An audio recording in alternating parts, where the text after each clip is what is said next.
ہم بات کرتے ہیں انشاءاللہ کہ گناہوں کے جو ہے وہ اثرات کیا ہیں انسان کی زندگی میں، اور کیوں انہیں چھوڑنا چاہیے اور کیوں ہمیں موٹیویٹڈ رہنا چاہیے انشاءاللہ کہ گناہوں سے بندہ دور رہے۔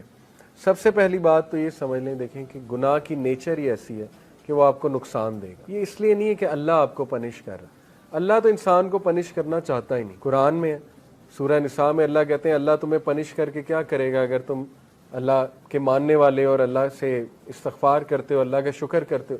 اصل میں تو انسان خود پنش کرتا ہے اپنے آپ کو۔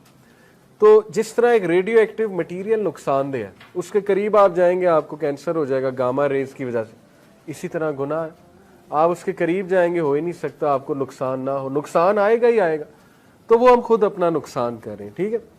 تو اس کے اثرات کیا ہیں؟ سم of the consequences of sun, ابن القیم کی کتاب سے اخذ شدہ ہیں یہ کانسیکوینسز، 9-10 کانسیکوینسز انہوں نے بتائے ہیں۔ یہ اس لیے ہے کیونکہ نفسیاتی طور پہ ہمیں جب ایک چیز کے اثرات پتہ لگ جائیں، کانسیکوینسز، تو موٹیویشن آ جاتی ہے اس سے بچنے کی، اس لیے بتا رہا ہوں، ٹھیک ہے۔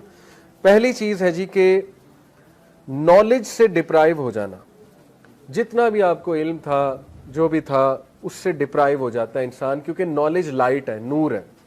گناہ جو ہے وہ نور کو لے لیتا ہے، اور یہ اکثر اسلاف جب ان کے پاس کوئی شکایت کرتا تھا آ کے کہ میری میموری ویک ہو گئی ہے، یا مجھے کچھ چیز یاد تھی، قرآن کا کچھ پورشن یاد تھا وہ بھول گیا ہے، تو وہ اکثر انہیں یہی ایڈوائز کرتے تھے کہ آپ استغفار کریں، کیونکہ گناہوں کی وجہ سے چیزیں بھول جاتی ہیں، ٹھیک ہے۔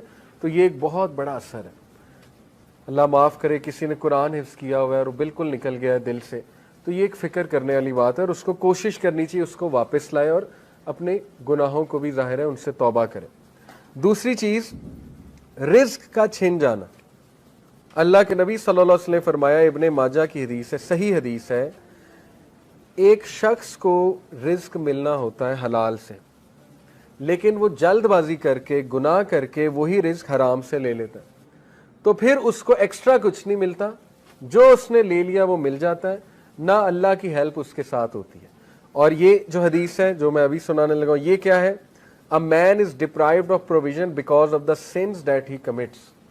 انسان کو رزق سے ڈپرائیو کر دیا جاتا ہے اس کے گناہوں کی وجہ سے۔ اب یہاں پہ ہو سکتا ہے آپ کے ذہن میں سوال ہے کہ نہیں یار فلانا اتنے گناہ کرتا ہے، وہ تو موجیں کر رہا ہے، ٹھیک ہے، اس نے تو پلاٹ بنا لیے، یہ کر لیا وہ کر لیا۔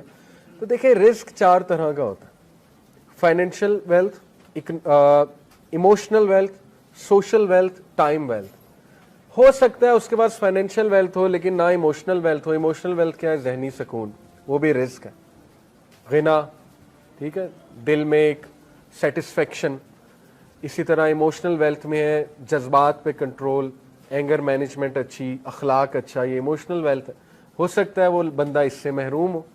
آپ نے کئی لوگ دیکھے ہیں کچھ بھی نہیں کھانے کو لیکن ذہنی سکون ہے اللہ کی طرف سے، اولاد دی اللہ نے، اولاد پل بھی رہی ہے ماشاءاللہ، اور نیک اولاد ہے، ٹھیک ہے، سب کچھ ہے۔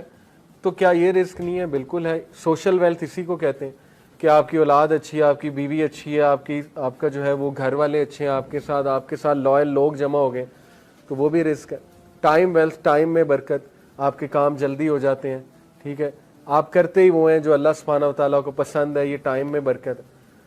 تو جب ہم گناہوں میں پڑتے ہیں تو یہ ہمارا رزق ڈپرائیو ہوتا ہے، ٹائم سے برکت اٹھ جاتی ہے، ٹینشنیں بڑھ جاتی ہیں، ٹھیک ہے، ٹائم مینجمنٹ ویک ہو جاتی ہے۔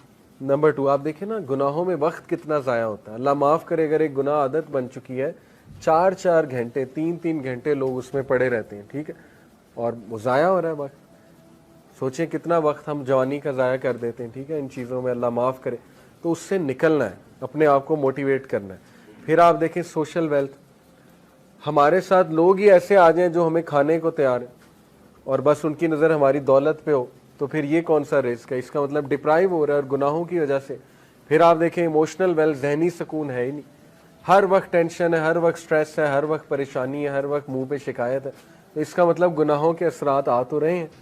تو اس لیے گناہوں کے اثرات رزق کی تنگی سے آتے ہیں، ٹھیک ہے۔ رزق کبھی اللہ بڑھا کے دیتا ہے، کبھی گھٹا کے دیتا ہے، اوور آل رزق تو لکھا ہوا ہے، لیکن یہ اللہ کی ڈسٹریبیوشن ہے۔ اللہ اپنے بندوں کو چیک کرنے کے لیے کبھی زیادہ دے دیتا ہے اس کوانٹٹی میں سے، کبھی کم کر دیتا ہے، جب وہ دوبارہ استغفار کرتے ہیں پھر بڑھا دیتا ہے، ٹھیک ہے۔ یہ اللہ بادشاہ ہے، اللہ جیسے چاہے کر سکتا ہے۔